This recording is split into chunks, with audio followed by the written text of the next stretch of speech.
छठ पूजेला रेल्वे गाड्या म्हणजे ट्रेन मोफत नागरिकांसाठी सरकारने सोडलेल्या आहेत। इतक्या प्रमाणात ही रेवडी संस्कृती बिहारमध्ये वापरण्याचं काम पण ह्या त्याच्यामुळेच तर आता सरकार इंडिया मतदान होतंय सरकारने मग. केलेलं आहे। इतकं मतदान होतंय, पण पुढच्या 5 वर्षामध्ये काय होईल याचं नाही, कुणीच काही त्याच्यामुळेच बोलत जर नाही। मतदान होतंय असं तुमचं म्हणणं तात्पुरत्या आहे ह्या का? घोषणा रेवडी वरून करून आपल्याला संस्कृतीमुळेच चांगलं मतदान वाटतं, होतंय? परंतु त्या राज्याच्या हिताच्या नसतात। कारण एवढं जर मोफत जनतेला दिलं हम्म. सोडले अमोलजी. येतो तर येतो अजितजी, जनतेचा येतो, विकास कसा अमोलजींना पूर्ण होणार? करू द्या. त्याच्यामुळे त्यामुळे महाराष्ट्रातल्या स्थानिक स्वराज्य संस्थांच्या निवडणुकीमध्ये देखील हे सरकार अशा पद्धतीने हे सगळं करतंय। हम्म. तरी देखील आम्ही या ठिकाणी संघर्ष करू, आम्ही लढू, ताकदीने लढू, हम्म. आम्ही सर्व एकत्र येऊन लढू। परंतु आमचा हा लढा कुठे थांबणार नाही, आम्ही कुठेही नाउमेद होणार नाही। आज त्यांच्या पारड्यामध्ये जरी तितकं भरभरून बिहारच्या जनतेने दिला असेल तर थोडं आपलं थांबावं लागेल। काही काळानंतर आपल्याला त्याची उत्तरं कळतील, कारण ते काय फार विकासाने सगळ्या गोष्टी मिळालेल्या नाहीयेत।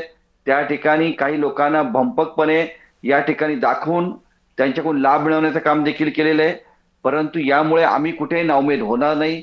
मुंबई महानगरपालिका असेल किंवा महाराष्ट्र राज्यातल्या 29 महानगरपालिका असतील, जिल्हा परिषद असेल, पंचायत समिती असतील किंवा आता नगर परिषदा नगरपंचायती निवडणूक होणार आहे, या ठिकाणी देखील आम्ही ताकदीने लढणार आहे। ठीक. परंतु या ठिकाणी ह्या ताकदीने लढत असताना शासकीय यंत्रणाचा दुरुपयोग करून या ठिकाणी सरकार त्यांना आपल्या पद्धतीने कसं काम करता येईल ह्या पद्धतीने जे काम करतात हे लोकशाहीला घातक आहे।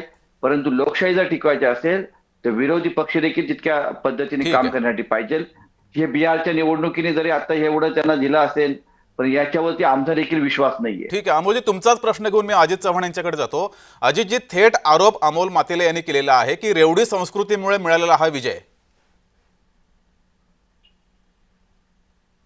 नाही, मला एक स्पष्ट असा प्रश्न त्यांना विचारायचा आहे की सामान्य माणसाच्या आयुष्यात बदल घडवण्याकरताच सरकार असतं, सत्ता कशासाठी दिलेली आहे?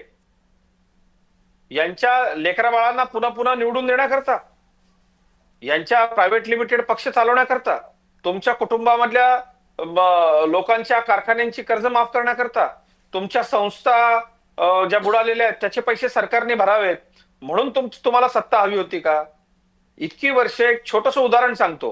आता तर एकतर सगळ्यात पहिले महत्वाची गोष्ट, बिहार सरकारनं कुठेही छठ पूजेकरता नागरिकांना फुकट गाड्या सोडलेल्या नव्हत्या. दुसरा राहिला विषय, महाराष्ट्रामधल्या लाडक्या बहीण योजनेच्या विरोधामध्ये हेच शरद पवार गटाचे लोक कोर्टामध्ये गेले होते आणि कोर्टातनं हात हलवत परत यावं लागलं। शासनानं सांगितलं की सरकार सामान्य महिला भगिनींच्या आयुष्यामध्ये काहीतरी चांगलं व्हावं याकरता जर त्यांना अशा पद्धतीनं आपल्या पायावरती आर्थिक आत्मनिर्भर करण्याकरता प्रयत्न करणार असेल तर ते थांबवता येणार नाही। म्हणजे राजकारण इतक्या खालच्या लेवलला तुम्ही लोकांनी नेऊन ठेवलं। कर्जमाफी करणार, कुठेही रोजगार देणार, काय झालं रोजगार? कुठं गेला? देणार, सांगा ना। देणार, कारण आम्हाला विचारतायत लोक, आम्ही आश्वासन दिलंय आम्हीच देणार। कर्जमाफीच्या विषयावरती का नाही केला तुम्ही? दुसऱ्या लोकांनी तुम्हाला हायजॅक केलं तुमचं आंदोलन म्हणून तुम्ही केलं नाही? हे कदापि शक्य नाही, लक्षात ठेवा। काय शक्य नाही? खोटी माहिती या ठिकाणी अमोल मातेले राष्ट्रीय वृत्तवाहिन्यांवरती येऊन असं मातल्यासारखं करू नका, खोटं बोलू नका तुम्ही। खोटं बोलताय तुम्ही। कुठे छठ पूजेसाठी गाड्या सोडल्या सांगा सरकारने? बिहार सरकारने फुकट गाड्या सोडल्या? आरोप केला, सिंचनाचा आरोप केला, सुनील तटकरेंवरती आरोप केला, छगन भुजबळांवरती आरोप केला आणि अशोक चव्हाणांवरती आरोप केला। सगळ्यांवरती आरोप केले आणि नंतर भारतीय जनता पार्टीमध्ये पावन करून घेतलं। मग हे भ्रष्टाचारी माफ? हे लोक भारतीय जनता पक्षामध्ये आलेले नाही, ते तुमच्याच पक्षामध्ये होते, हे लक्षात ठेवा। आमच्या सहकारी पक्षाचे हे नेते ते भारतीय जनता पक्षामध्ये नाही। एक गोष्ट आपण लक्षात ठेवा अमोल मातेले, की राष्ट्रीय वृत्तवाहिनीवरती आपण खोटं का बोलता? बिहारच्या सरकारनं कुठं छठ पूजेसाठी फुकट गाड्या सोडल्या? मला या निमित्तानं जय महाराष्ट्राच्या माध्यमातून एक गोष्ट सांगायची आहे की विरोधकांचा आत्मविश्वास पूर्णपणे ढासळलेला आहे। त्यामुळं अशा पद्धतीनं राष्ट्रीय वृत्तवाहिनीवरती भ्रष्टासारखे असे आरोप करणं ठीक आहे। तुम्ही लढत राहा, आमच्या तुम्हाला शुभेच्छा आहेत।